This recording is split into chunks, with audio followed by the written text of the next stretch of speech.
पूरी दुनिया जिस पे बात करती है, यानी पूरी दुनिया हैरान और परेशान है कि इंडिया इतनी जल्दी एक ऐसे मकाम पर कैसे पहुंच गया कि जहां पर वो इस वक्त उस लाइन में खड़ा है कि नेक्स्ट सुपर पावर कौन बनेगा, उस लाइन में वो भी मौजूद है।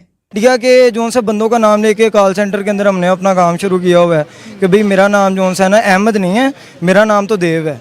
हाँ, इंडियंस क्यों बन रहे हैं हम पाकिस्तानी? इतनी इज्जत नहीं दी जाती जितनी वो इंडिया के लोगों को दी जा रही है। अब देखें, इस दौर में, मोदी के दौर में जितनी डेवलपमेंट हुई है इंडिया में, क्या इससे पहले कभी तारीख में इतनी हुई है? जैसे आपने कहा है कि इंडिया के नाम पे हम वहाँ पे कमा रहे हैं, वहाँ पे और फिर यहाँ पे हम दुश्मनी भी करें, उनके नाम से हम रोजी कमा रहे हैं, उन्हीं से नफरत। Aggressive textile policy by India and Bangladesh. जहां तरक्की पर वो ले गया है, वो तो उस तरक्की पर आ गए हैं कि अब अमेरिका, दुनिया की सबसे बड़ी सुपर पावर जिसको कहा जाता है, उसके लिए वो 2 मिलियन जॉब्स क्रिएट कर रहा है। इंडिया हमसे अप्रोच में इतना आगे चला गया कि अब वो ये कहते हैं कि पाकिस्तान के साथ हमें बहस करने की ज़रूरत नहीं है, पाकिस्तान अपनी मौत खुद मर जाएगा। हम बगलें बजाते रहे जब 2020 में तालिबान ने टेक ओवर किया, वहाँ जाए के चाय की कप लहराते रहे और चाय पीते रहे एयरपोर्ट पर और वहाँ मुख्तलिफ जगहों पर।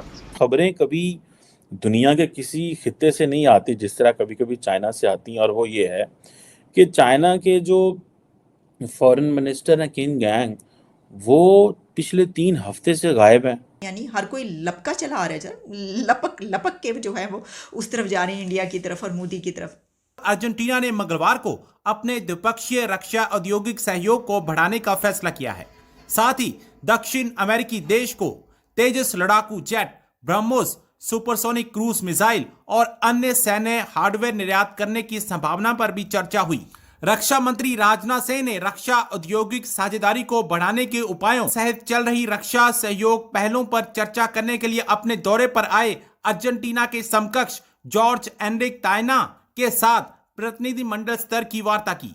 मीडिया रिपोर्ट्स के अनुसार रक्षा मंत्रालय के एक अधिकारी ने कहा, भारत और अर्जेंटीना रक्षा संबंधों को अपनी रणनीतिक साझेदारी का एक महत्वपूर्ण पहलू बनाने के लिए मिलकर काम कर रहे हैं, जबकि दोनों पक्ष जुड़ाव को गहरा करने के लिए और अधिक उपकरणों के आदान प्रदान में लगे हुए हैं। तायाना मंगलवार को नई दिल्ली के ब्रह्मोस एयरस्पेस मुख्यालय गए और बुधवार को उन्होंने बेंगलुरु के हिंदुस्तान एरोनॉटिक्स लिमिटेड का दौरा किया। बल्कि ये कहा जाता है, लोग उन पे तनकीद भी करते हैं इस हवाले से और इसको अप्रिशिएट भी करते हैं कुछ लोग, जो जैसा जहन रखता है, कि मोदी ने अपने दौर में नेशनलिज्म को बहुत ज़बरदस्त तरीके से परवान चढ़ाया है। इंडिया को और वहाँ के लोगों को वहाँ पर हुब्बुल वतनी, पेट्रियाटिज्म और जो इस तरह की सोच है, नेशनलिज्म, यानी इसको बहुत परवान चढ़ाया है। और हम तज्जिया किस पे करते हैं, लोग बात किस पे करते हैं अपने प्रोग्राम्स में, यही बात कर रहे होते हैं कि एक जो बड़ी चीज़ वहाँ पर मोदी लेकर आया है वो ये है कि नेशनलिज्म बहुत ज़्यादा फला फूला है उनके दौर में, उनके अदवार में, उनकी टर्म्स में। तो यहाँ पर भी उन्होंने नेशनल रख लिया। अच्छा, इसके बाद अगला है डेवलपमेंटल। अब देखें, इस दौर में, मोदी के दौर में जितनी डेवलपमेंट हुई है इंडिया में, क्या इससे पहले कभी तारीख में इतनी हुई है? यानी देखें, जो मैंने ये कहा कि new India versus old India, तो न्यू इंडिया जो है वो 3rd लार्जेस्ट इकोनॉमी की तरफ बढ़ रहा है।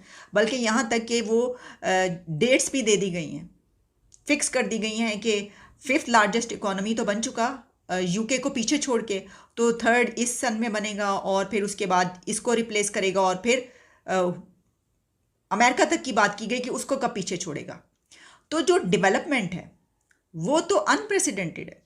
पूरी दुनिया जिस पे बात करती है, यानी पूरी दुनिया हैरान और परेशान है कि इंडिया इतनी जल्दी एक ऐसे मकाम पर कैसे पहुंच गया कि जहां पर वो इस वक्त उस लाइन में खड़ा है कि नेक्स्ट सुपर पावर कौन बनेगा, उस लाइन में वो भी मौजूद है।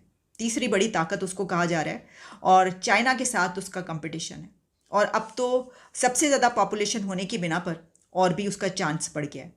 लेकिन जो डेवलपमेंट्स है वो उसमें सिर्फ यही नहीं, ऐसी ऐसी डेवलपमेंट्स, यानी इंडिया ने जितनी तरक्की की है, तो जो मोदी के मुखालफिन हैं यहाँ पर तो ऐसे ही है, बहुत सारी सोशल मीडिया पे भी हम देखते हैं, डिबेट्स चलती हैं, बातचीत होती है कि भाई जहाँ तरक्की पर वो ले गया है, वो तो उस तरक्की पर आ गए हैं कि अब अमेरिका, दुनिया की सबसे बड़ी सुपर पावर जिसको कहा जाता है, उसके लिए वो 2 मिलियन जॉब्स क्रिएट कर रहा है, लोगों को बड़े बड़े मुआहदे कर रहा है और उनको जहाज़ों के बड़े बड़े एग्रीमेंट्स हो रहे हैं और उनको जो है वो पैसा मिल रहा है इतना।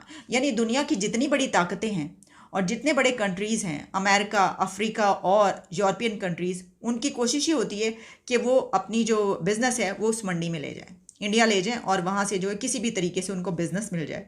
और फिर इसमें हम सबके नाम क्या लें कि जो डेवलपमेंट्स हुई हैं वो तो हम करते रहते हैं, लेकिन हम तो इस वक्त इस एक उसके हवाले से कर रहे हैं ना कि ये जो उन्होंने नाम रखा है तो ये तो मोदी का ही एजेंडा है जो उन्होंने अपना नाम रख लिया।